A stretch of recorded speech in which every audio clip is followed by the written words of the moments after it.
TKO Boxing with Sherry Abbasi, and today I'm in Warsaw at the Fearless Boxing Academy. I'm joined by amateur sensation, Mr. Hamza Uddin. Hamza, first of all, thank you for having me in the gym today. And like I said off camera, ideally today I just want to learn a bit more about your story, how you got into boxing, and how you've reached where you have now with all the success you've had, and how the sort of goals you've got for the future, essentially. So first of all, how are you doing today on New Year's Eve? I'm good. It's good to see you. It's good that I'm happy that you made the trip over. It's been good talking so far. I've got plenty more to talk about now. 100%. I mean, first things first, I suppose the best place to start is give us a bit of information on your background, a bit of family background, and how you sort of got into the sport of boxing, because you've been boxing for a long time, like you said, 15 odd years. How did the journey start? And your dad's obviously here as well. Was he the factor that pushed you into the sport of boxing? First of all, starting off boxing, yeah, when I was only a little kid, I used to see my father. My father used to be a kickboxer back in his days. So when I would see his gloves laying about, I just put them on and start hitting them for no reason. That was kind of the origin. But as I got older, I just felt like I just needed something, because I was quite a high energy kid. Just needed something to burn my energy on. And I started boxing, and as I started going to the gym and, doing things with my dad. I just started to love it more, and I got better and better and better, to the point where I just thought, like, I want to make this my career. And I'm at that stage now where, alhamdulillah, I've turned professional and made it my career. And like you said, this is the beginning of the journey, but people don't realise how much work goes on in the background. And even though we say it's the beginning of the professional journey, but the seeds have been sown for many, many years. There's been a lot of graft, hard work, sacrifice from yourself, from your family and your loved ones. What is your earliest boxing memory that you remember in terms of watching the sport before you actually entered the gym? That'll go back a long way. I used to watch VHS tapes of my dad boxing. Yeah. I remember watching Amir Khan in must have been 2008. So I was about 4 or 5 years old. I remember watching these type of boxers growing up. I just liked watching. I just enjoyed it. Like, some kids would have SpongeBob SquarePants on the TV, but I'd love the boxing. Yeah. It was just how I was born, and it's still the same now. Still love it just as much, if not more. I think we touched on Amir Khan briefly off camera there a second ago. Like you said, the first name that came out of your mouth there was Amir Khan. Is there a thing where, as a Southeast Asian kid growing up from the UK, we didn't have a lot of that growing up? Amir Khan was the only face that we really had. I'm a bit older than you, so I had Naseem Hamed, but even I was quite young then. How influential was Amir Khan in sort of keeping you interested in the sport, and how much does it mean to see someone like him become a unified world champion and show people from our background that it is possible? He's inspired us all so much. I mean, there is this kind of invisible rivalry where, because I'm Bangladeshi, they think I wouldn't like Amir Khan. But to be fair, he's probably one of the reasons why I'm in this position today, because he's done so much for South Asians, and the image that he's brought for us, that we can actually do it. And now there's so many of us, so many big talents from our community. I think a lot of credit will have to go to him. 100%. And again, we mentioned this briefly before we started the interview. You've got people like Adam Azim, his brother Hassan Azim, Hamza Shiraz, so many. What's his name? I forgot his name. Another guy signed to Sam Jones. Muhammad Ali. Yes, Muhammad Ali, and a few other kids that signed to Sam Jones in particular, who are from Southeast Asian background, that have now built their names a bit, and they're starting to push on in the pro ranks. Do you think we're going to get a big boom moving forward of guys winning big titles and pushing on to become world champions as well? Inshallah, 100%. There's quite a few of us now. We're in kind of an era where South Asian boxing is booming, and I'm sure we'll get a few world champions out of us. Inshallah, me definitely being one of them. So once we get our little bunch done, I think in the next generation, there'll be another massive wave. And that's what we want. That's the whole reason we're in it. We want to inspire the next generation and inspire more people to do what we're doing. And with the talent that we possess, there's no reason why we can't. And 100%, I think what you said there about there being a boom and a push on Southeast Asian boxers coming through, I think someone like yourself, especially from a Bangladeshi background, aiming to be the first ever British Bangladeshi World Champion, you can put yourself in a position where you're a trendsetter and a trailblazer for your own community. Because Amir Khan, like we said, Southeast Asian, yes, he did it for Pakistanis, but now it's a time for someone from the Bangladeshi community to step up. And yourself, like you said, the titles you've won as an amateur, and you've had a great run, multiple different titles you picked up. Talk to me about your first experience entering the boxing gym when you were a kid. I must have first time I went to the boxing gym. Must have been I was 6 or 7 years old, and I sparred on my first day. Had no idea what I was doing. But I could really box. I had really good reflexes, and I was throwing shots from weird angles. And I was getting people in the gym saying I'm exactly like Prince Naseem. Okay. And my first reaction was like, who the hell is that guy? I've never heard of him. And Dad was like, trust me, you need to watch him. And I got back home and I watched him, and I was really, obviously nowhere near as good, but the little things that we done, they were very similar. So that was my first memory. That's when I thought, okay, people are comparing me to to good boxers already. I must be half decent, and that pushed me on. Then that I'm so dedicated now, but even back then I was like, Dad, gym today. Dad, gym today. I just loved it from the start. I think for people to be comparing you to Naseem Hamed from the first session, that says a lot. So you got a lot to live up to, no pressure. Inshallah, you will be successful in the pros as well as you have been in the amateurs. So you started off quite young, training as an amateur. How seriously did it sort of become a serious sort of option for you as a career? Because a lot of kids will box when they're young, but not necessarily turn pro. It's not always a thing. But you seem to be someone who always wanted to do it. Talk to me a bit about your understanding of the sport at a young age, and was it something you always wanted to do even as a kid, or did you have any other ambitions like education and all that sort of stuff? To be honest, even after probably a year of boxing, I made my decision. This is my career, and although I'm only a little man, I matured mentally quite early. So I must have been about 10 when I thought, nah, I'm going to do this for the rest of my life, and that's how I treated it. I treated it like it's my career. Every day I was in the gym when I didn't need to be. I was a kid. I could have been enjoying myself and messing about as kids do, but I was always just locked in the gym, focused, and I knew one day I'd be in a position where I am now, but it wouldn't happen if I wasn't working hard. And I feel like that's what I have over my competitors, that I'm so disciplined and I work so hard, even from a young age, that I think it's almost like written for me. And obviously the discipline and living a sort of regimented lifestyle, obviously in our communities, the type of food we eat isn't probably the best for athletes. We've had interviews with people like Hamza Uddin, Amir Khan, where they've said it's hard at home and there's curry made and chapatis and rice, when it's probably not the best for you, obviously, as someone who wants to be an athlete and live that type of life. How hard have you found adjusting your diet and sort of living a healthier lifestyle? Absolutely, it is tough, 100%. Like, especially when I was living away, when I was on Team GB, that's really hard, because then the food that you eat it's different than the way it's made, and when it's made with mom's love as well, it's just I'm getting hungry now. It's like, oh my god, that's one of the hardest parts, honestly. Like, the boxing is the easy part, going in there and having fun, that's nice, but outside the ring, that's the hard stuff. Staying disciplined, diets, because it's easy to slip up, no one's watching, and easily shoving a little chocolate bar. But it's about how much you want it, and I think the amount that I want it overpowered the desire to almost slip up on my diets and whatever. Because like you said, it is very easy. Having a chocolate bar here and there leads to a whole week of eating junk. It can happen to anyone. So it is about having that discipline, and that builds up over time. As a human being, it's not easy. Talk to me a bit about your success as an amateur. How many titles did you win, and what sort of weight class, and how did you find that sort of building your confidence moving forward to eventually becoming a pro? Well, accolades wise, I was on Team GB for a year on the Olympic squad. I was 8-time national champion, 3-time GB champion, 7-time international gold medalist, 10-time regional champion. I was the youngest ever 2-time senior elite champion. So I've got quite a few accolades. They're not like mug titles. Yeah. They took a lot of hard work and dedication and a lot of sweat and tears to win. And I won them. I've not been a big lad, obviously. I've always been around this weight. But it's a competition in itself, because it's hard to prepare. There's not much sparring, and the sparring that you do get, they're all elite, and you're probably going to fight them. So the sparring never really comes off. So it is hard, of course. And because of our weight, it's completely different to the heavyweights. It's all really fast and nimble reflexes. So it's tough. It's not an easy feat. But I mean, I just kept pushing. It's just all mental. I just kept pushing, kept dedicated. And I think that's what separated me from the rest, because I've been in the ring with some really talented individuals. But I think the things that's really separated us was how much I want to. Even though when you see me in the ring, you probably think it's my reflexes that wins me fights. But in my mind, I think it's how hard I train. You mentioned Team GB there. I've always wondered, as a boxing fan, I've never really asked this question. How did you get picked up by Team GB? How does that happen? Well, first, I won the senior elite title at 18 years old, and I was beating grown men at almost 30 years of age. Wow. So I was called up for GB for an assessment, and I went through 4 assessment camps, which were pretty rugged, tough camps. Then at the end of that, I was selected. They said, you're in. So I was up there, Sheffield, all the time on camps and stuff. And it's good work, man. It was an honour to be there. It was a big thing. Like, for my community, it was a celebration, because there's no one from Warsaw that's ever been near like Team GB. So like, to get on there was, although it was tough, it was a big achievement for me.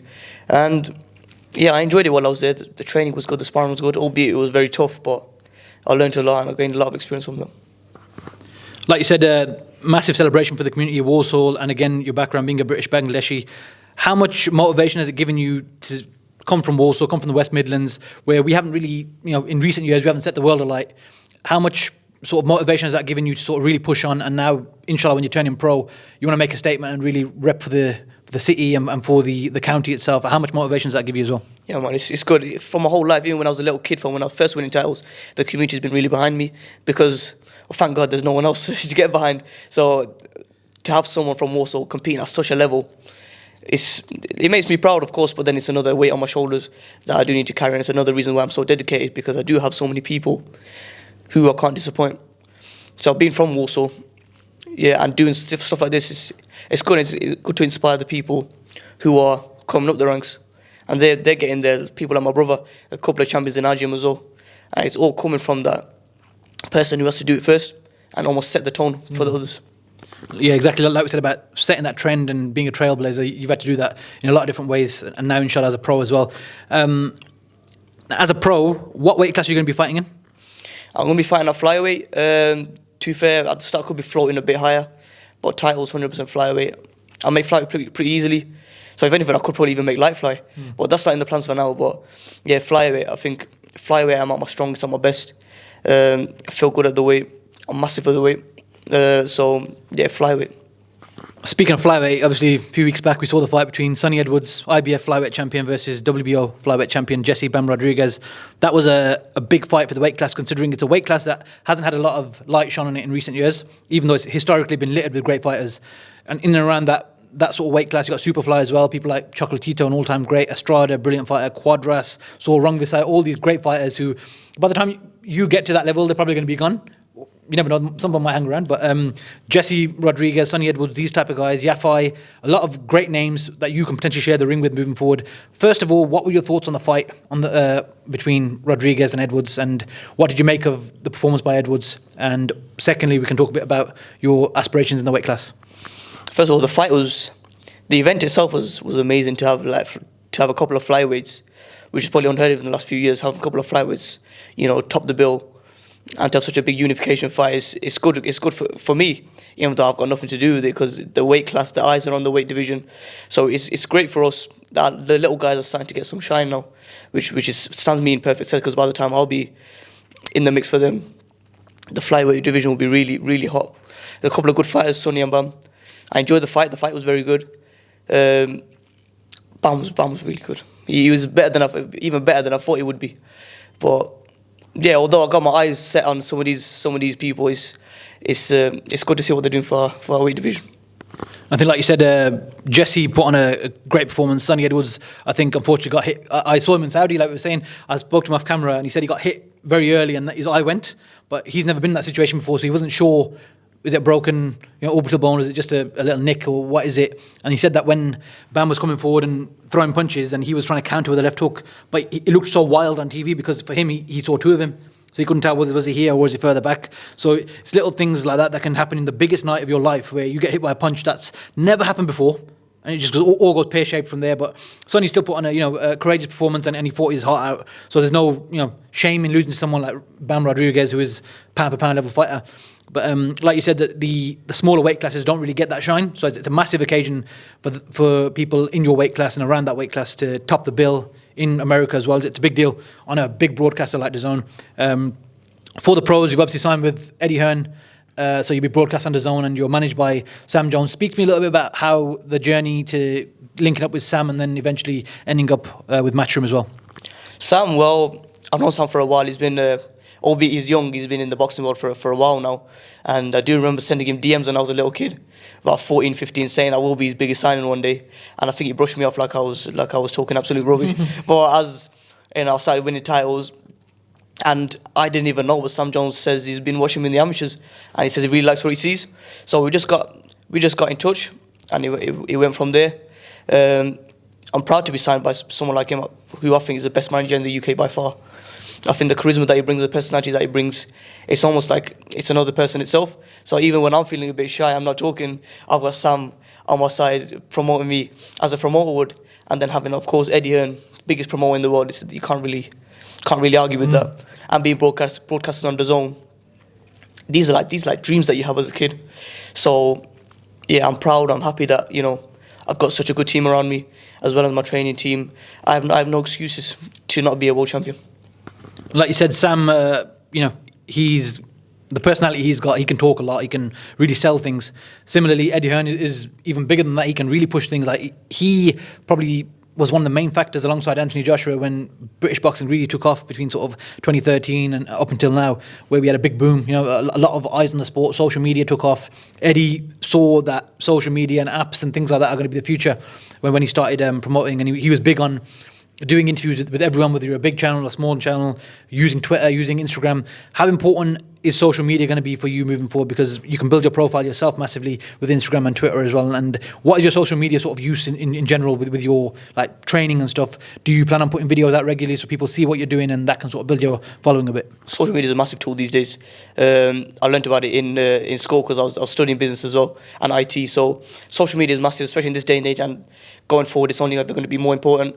To be fair, I've gained like 18,000 on Instagram, which is really good. Like, I've like to feel like I'm a little bit of a celebrity now. Yeah. But I mean, I do want to start, you know, upping my content and providing more behind the scenes, because I do like get a lot of messages and questions saying, oh, why don't you show your behind the scenes? Why are you keeping it a secret from us? And I mean, because I'm so locked in the focus, it's almost like I've just shoved the cameras out the way and says, no, I just want to train. But I know the aspect of it that people want to see that now. I'm not an amateur who's just grafting and just, you know, trying to win titles. I'm someone who people want to see and people want to learn off. So in the future, 100%, I want to be upping my content. I want to be posting as much as possible. I want to interact with people as much as I can, because at the end of the day, it's the people and the boxing fans that pay your wages. Albeit it's the promoter who does it, but it's the people who are paying to watch.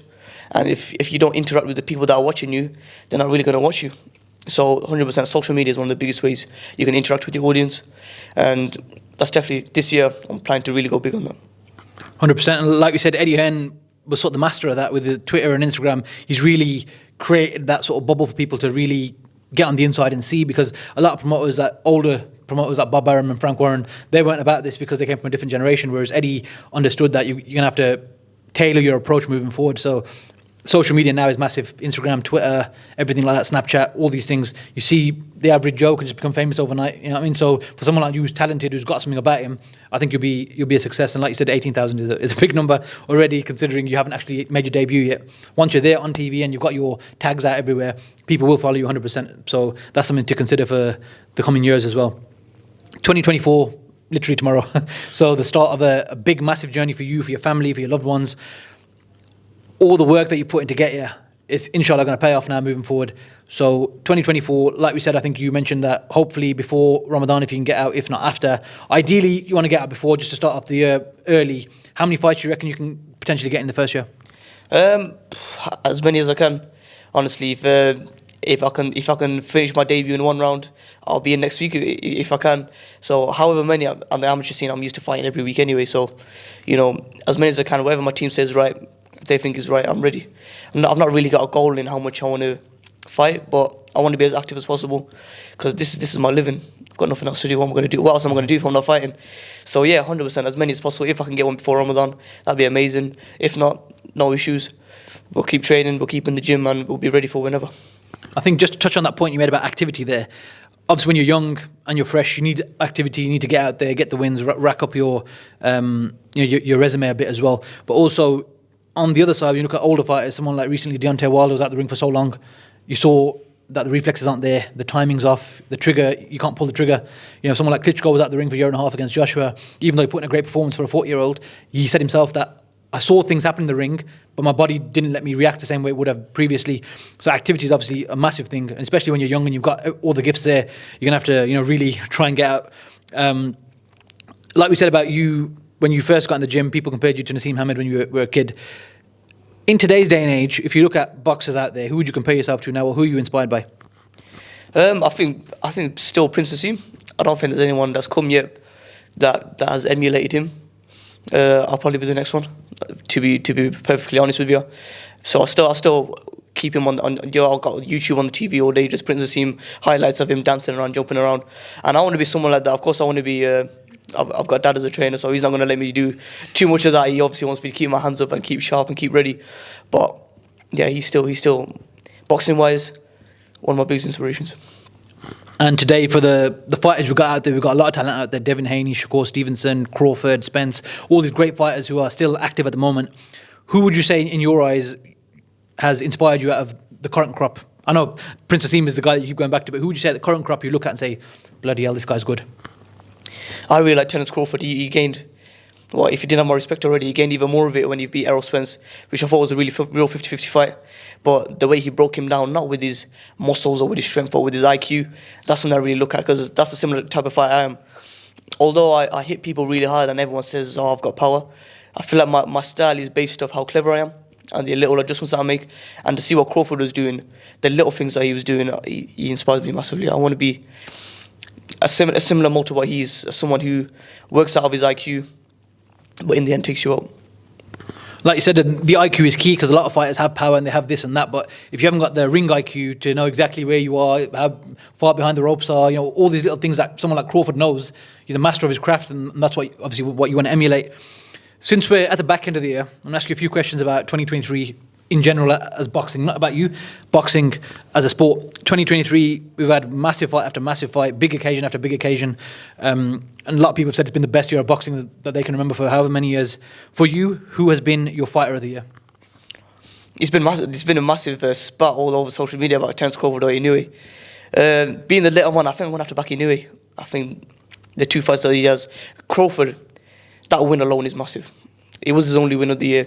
That's the only thing that can backtrack him from not being fighter of the year. But then it is tough, because that win against Spence, he didn't just beat him, did he? It absolutely destroyed him. So it's a tough one, but I'd have to say Inoue. I love Inoue. I love watching him, and I think he's just making it look easy. That's the thing. Two weights in a year, undisputed, and he just made it look like he was just sparring.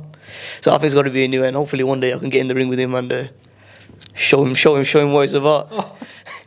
That's a massive statement. Obviously, someone like him, like you said, within, I think, 378 days, he went from undisputed to undisputed, which in this era, that's unheard of. Within the space of a year, 2 weight classes back to back.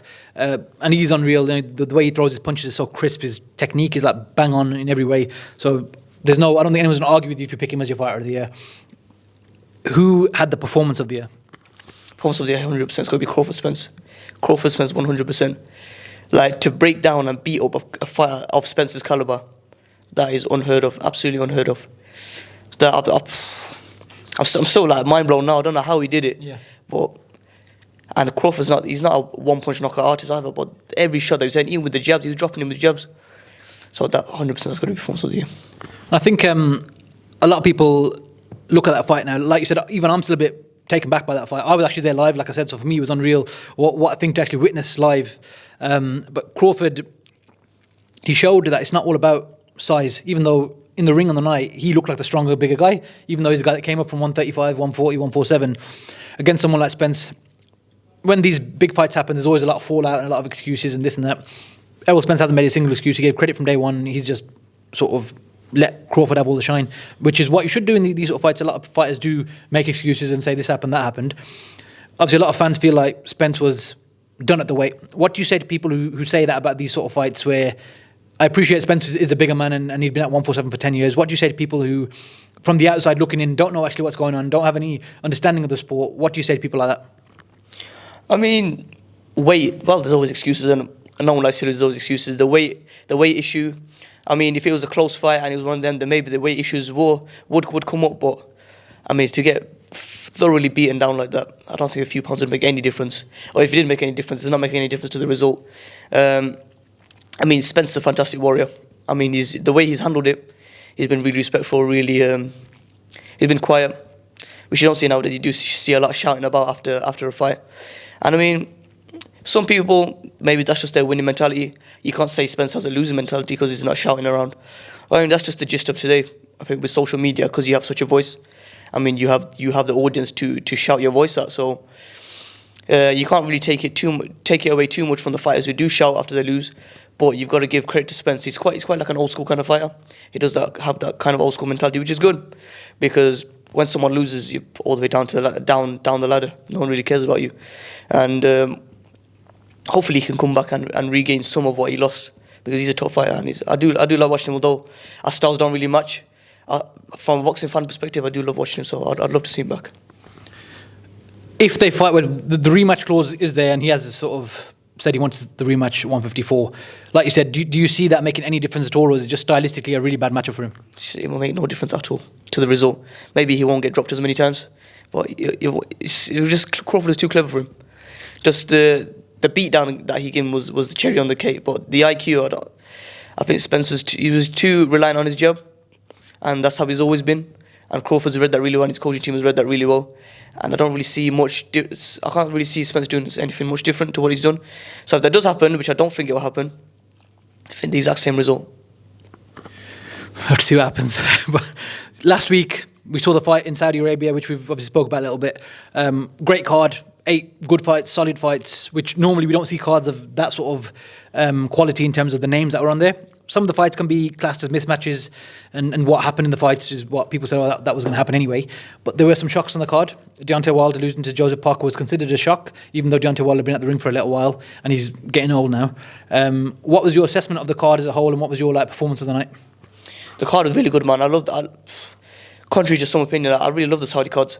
I'd obviously love to be a part of them, although they seem to like the heavyweights at the moment. But if they're inviting some flyweights over, I'll be there in a heartbeat. I really like the way the show was put. There's a lot of good fights, a lot of upsets.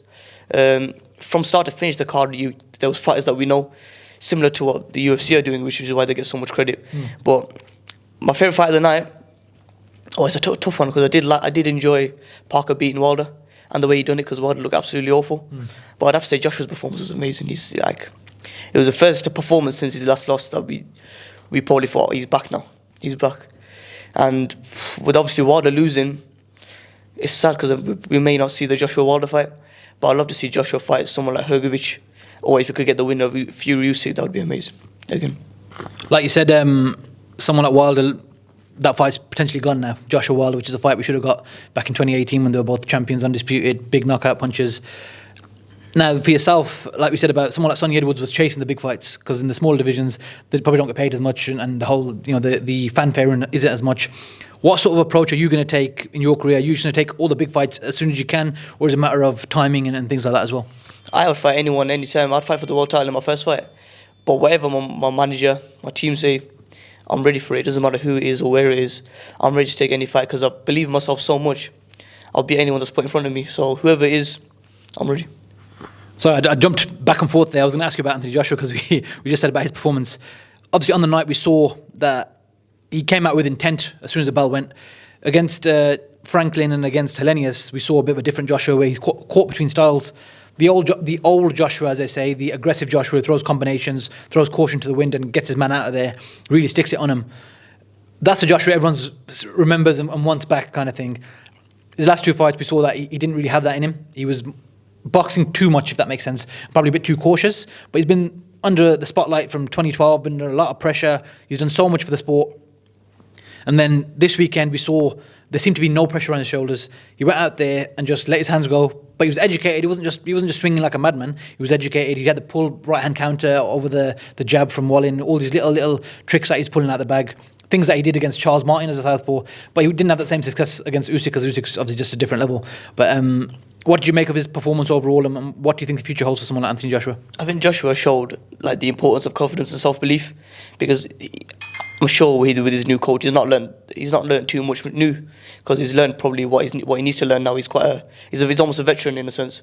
But he showed what confidence and self-belief can do. He absolutely put a beat down on one, and some people were backing to win. But I think the only difference was that he believed in himself so much, and he was so confident in what he was doing. He was letting his big combinations go as he used to. And he was just way better. It's the first time, like I said, people are saying that he's back. And that's not because he was doing anything new. It's because, if anything, he was doing what he used to do. And fighters, you always have that, that style that you're good at. And though you want to change and do new things, you never really want to change from your original style, because that's obviously where he's got his most success from. So I think if he sticks to that, and if he keeps doing what he's doing, his new coaching team seems to work for him. I don't know if he beats Usyk again, but he beats, I think, every other heavyweight in the division. I want to ask you a question now. So, because we are going to 2024, like we said, tomorrow. Massive fight on the horizon, February 17th, Fury versus Usyk. What do you make of the fight as things stand? They both looked vulnerable in their last fights against Dubois for Usyk and against Ngannou for Fury. I'm sure they're both going to step it up a level, because this is history, 25 years in the making since Lennox Lewis was the last undisputed heavyweight champion. How do you see the fight playing out, and do you have a prediction for who you think would win right now? It is a tough one. I mean, if the fight wasn't interesting enough already, their last 2 performances were bizarre, you could say. They were quite bizarre. So I don't know.